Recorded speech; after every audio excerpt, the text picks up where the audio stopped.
Mr. President, there's been much made in the Biden administration about the value of diversity, and I agree that having diversity in any organization is positive. You get different viewpoints, but diversity encompasses much more than race or gender or religious orientation. Those are all important. Diversity actually means having people around you with varied experiences. And as I mentioned, in my mind, that's certainly important, but it's particularly important in the Oval Office. It's particularly important in the White House. It's particularly important in the leadership of our federal government. Let's take the example of military experience in this administration. You'd think that the Biden administration would think it's important to have members in his cabinet or senior White House officials who have served in the military. After all, he's the commander-in-chief. Very important part of his responsibilities. But in fact, Mr. President, virtually no one in this administration, with the exception of Secretary Austin, at the highest levels, cabinet officials, senior White House officials, have any significant military experience at all. Why does this matter? The President doesn't have it, of course. The Secretary of the VA, Chief of Staff, National Security Advisor, just go down the list. Nobody has any experience in the federal government of the United States. Why does this matter? It matters, Mr. President, because it's obvious by the people this president surrounds himself, the people who are giving him advice on big decisions for America, that this president doesn't prioritize military, our national defense, and our troops and their families. And this manifests itself in many, many ways. First, most importantly, it matters in how we fund our national defense. Now, I was on the floor last week speaking about this very topic. This is President Biden's first budget, if you can see this here, that he proposed. It has the increases to every federal agency. This was a multi-trillion-dollar budget. And it says this is what we're prioritizing as the Biden administration. And you see, heck, double-digit, that's education, commerce, EPA over 20%, Interior over 15%, on and on and on, all the green. Just a massive expansion of federal agencies, except two agencies, Department of Defense and Homeland Security, the two agencies that actually protect Americans. If you look for this line of inflation, which when the Biden administration put out their budget last year was about 4.5%, these are actual inflation-adjusted real cuts by about 2 to 3% to our military. That was the Biden budget, not prioritizing our troops, our national security at all. My view is that's the number one job of this government, not the president's view, not his team's view. Okay, so in the interim, that was last year's budget. We've had a war in Ukraine. We've had the chairman of the Joint Chiefs, the Secretary of Defense, testify in front of the Armed Services Committee that we're probably seeing the most dangerous time globally in any time in the last 40 years. So what about the Biden budget this year? Mr. President, you did it again. This is actually EPA, 25% increase. Wow. Okay? But here we go, all the big double-digit increases. You get down to the Department of Defense with now the 9% Biden inflation. We're talking a 5% real cut to our military. So that is not prioritizing our military. And Mr. President, you're starting to see how this inflation and other things are really impacting our troops. The Army last week in an article suggested that the American military members who are having trouble meeting ends meet because of high levels of inflation should go on food stamps. Yeah, you heard that correct. We're going to give the EPA a 25% raise. We're going to cut defense spending by 5%, real cut. And if you're a soldier struggling because of high inflation to actually put food on the table, you can go get food stamps. That's the perfect example of not prioritizing our military. And I want to unpack this further, Mr. President. The Army is saying that if our troops don't have enough food to eat, they should look at going on food stamps. But the President finds it absolutely essential to forgive $560 billion in student loan debt just a couple weeks ago.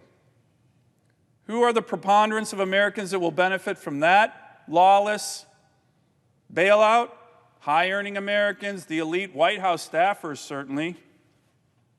They're going to get a $500 billion bailout, and our troops are being told to go on food stamps. This should shock every single American. So we know the President and his team don't prioritize the military.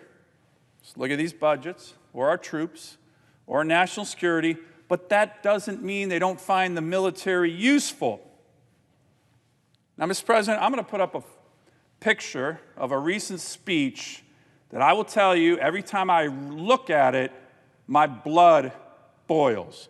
And so should every American's blood boil. It's this picture. Now, Mr. President, every president gives partisan speeches. Now, I don't think it's wise for every president to give the kind of partisan speech that President Biden gave on September 1 in Philadelphia, in which he vilified millions, tens of millions of his fellow Americans who don't agree with his administration's policies. Some of you may have seen that speech. The president told the country that many of his fellow Americans, all of whom are Republican, don't, quote, respect the Constitution, are destroying American democracy. He gave this speech against a blood-red backdrop, fists clenched, look at him, yelling that millions of his fellow Americans embrace anger, while he embraced anger in his speech, and chaos. This president who continually issues lawless executive orders like shutting down Anwar in my state, his $500 billion student loan bailout, then says that Republicans are, quote, against the rule of law. He went on, the insults, very partisan, somewhat deranged, attacking tens of millions of his fellow Americans. Now look, presidents do that. I don't think it's a good idea. But here's the thing about this speech, Mr. President. To make matters worse, look at this.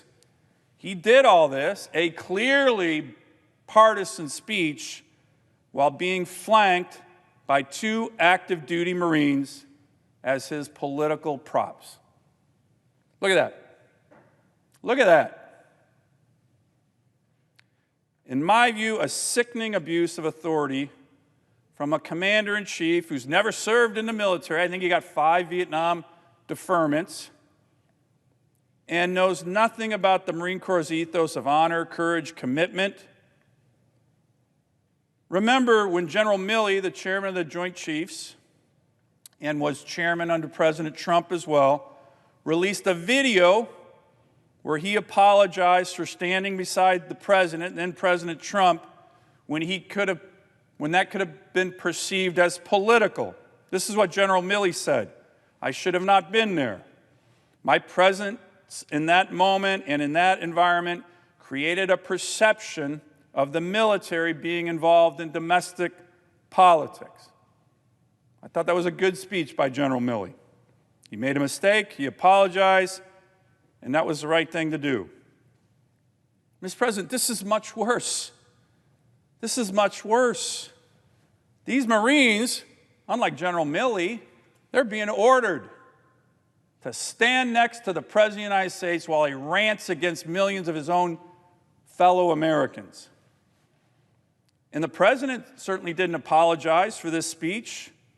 In fact, when criticized by both Democrats and Republicans for the politicization of the military with these Marines propped up next to him, the Biden administration actually doubled down in terms of their use of these two active duty Marines as political props in a very partisan speech. Here's what the spokesperson at the White House said, quote, "The presence of the Marines at that speech was intended to demonstrate the deep, abiding respect the President has for these service members, to the ideals and the unique role of our independent military plays in defending our democracy, no matter who is in power." This is Orwellian doublespeak. What a bunch of nonsense. Here's the fact, Mr. President. The presence of these Marines was meant to politicize the President's speech and politically benefit from the honor and respect the few and the proud have earned in the hearts of Americans over decades, over millennium. This should disturb every single American, whether you're a Democrat or Republican. This was just wrong. Let me provide another example of the politicization of our military by the Biden administration. Now, this is something hasn't gotten a lot of attention. Some people are like, hey, it wasn't really a big deal. I actually think it was a big deal. We have some of the best service academies in the world. They are the best in the world. The U.S. Naval Academy, West Point, Air Force Academy, Coast Guard Academy. Each of our military service academy has board members, some of whom are appointed by the President of the United States for 3-year terms. Now, I am honored to serve on the U.S. Naval Academy Board. I was appointed as a member of the Armed Services Committee. Here's the tradition in our country that every single president has abided by.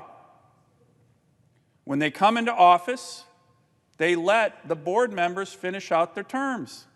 So, for example, when President Trump was elected, the Obama administration officials, who were President Obama's appointees, finished out their terms on the Naval Academy Board, the West Point Board, the Air Force Academy Board. That's what we do. The point is not to politicize the service academies. That has always been the tradition. Every single president, except for Joe Biden. When President Biden came into office, he looked at West Point, Annapolis, the Air Force Academy, and somebody said to him, you know what, Mr. President, let's fire all the Trump appointees. Let's fire them right now, all 18 of them, to clearly politicize the service academies of America. So that's what they did, something that had never been done before by any president in the history of the country. And they did it regardless of qualifications of the current members serving on these boards. Let me give you some examples.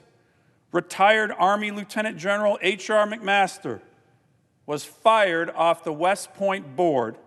Ironically, the same day he was fired by President Biden's White House, he was honored by the West Point Association of Graduates as the Distinguished Graduate of the Year of West Point. So one president fires him, and West Point gives him a great honor. General Jack Keane, a former Vice Chief of Staff of the Army, fired from the West Point board. Retired Army Colonel Douglas McGregor, an Afghanistan war veteran, clinical psychologist Megan Mobbs, a Bronze Star recipient, and businessman David Urban, a retired Army Lieutenant General Guy Swan. 18 qualified people, all fired. The politicization of the service academies of America was undertaken by this administration. First president, first White House ever to do it, all fired by Joe Biden and not allowed to fill their terms. And of course, Mr. President, the Biden administration loves to use our military to push other agendas that have nothing to do with lethality and winning our nation's wars. Many, many examples. Let me give you just a couple.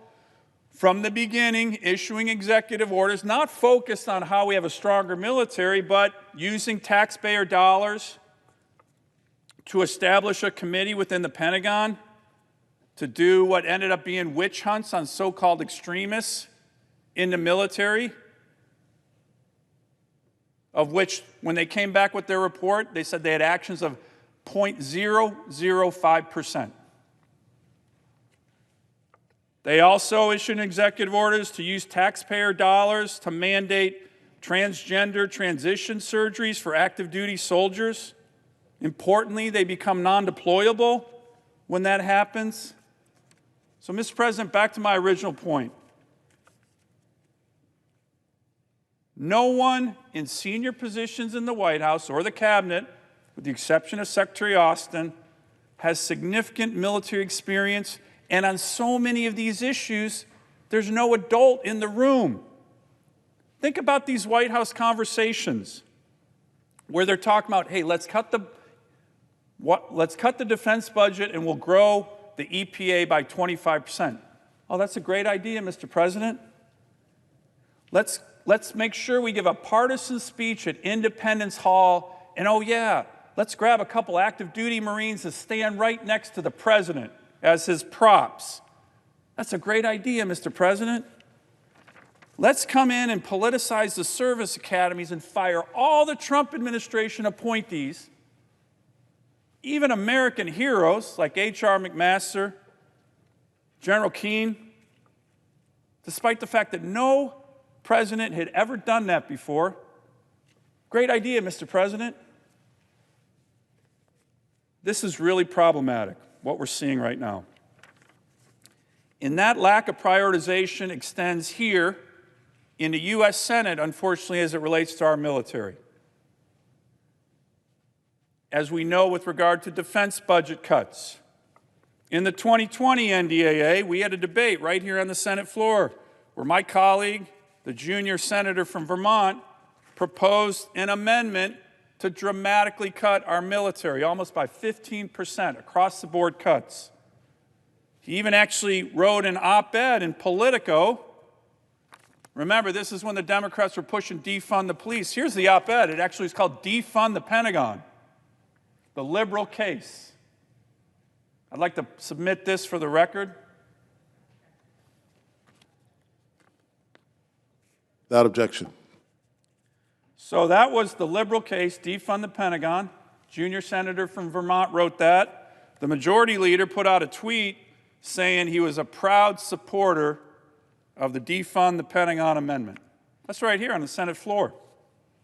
And of course, Mr. President, there's the National Defense Authorization Act, the #1 bill that focuses on national defense for our nation, that passed out of committee, the Armed Services Committee, in June in a very strong bipartisan vote, 23-3, passed the House in July, will have pay raises for our troops so the Army doesn't have to tell them to go line up for food stamps because they're hungry. And we need to bring it to the floor right here. So what are we doing? As far as I can tell, the majority leader doesn't want to bring up the Defense Authorization Act until December. December. That's why I joined a letter led by Senator Tuberville, who I serve on the Armed Services Committee with, signed by 20 of my colleagues, to say to the majority leader, Mr. Majority Leader, we have a dangerous world right now. Bring the NDAA to the floor. It's going to pass. It's got great support.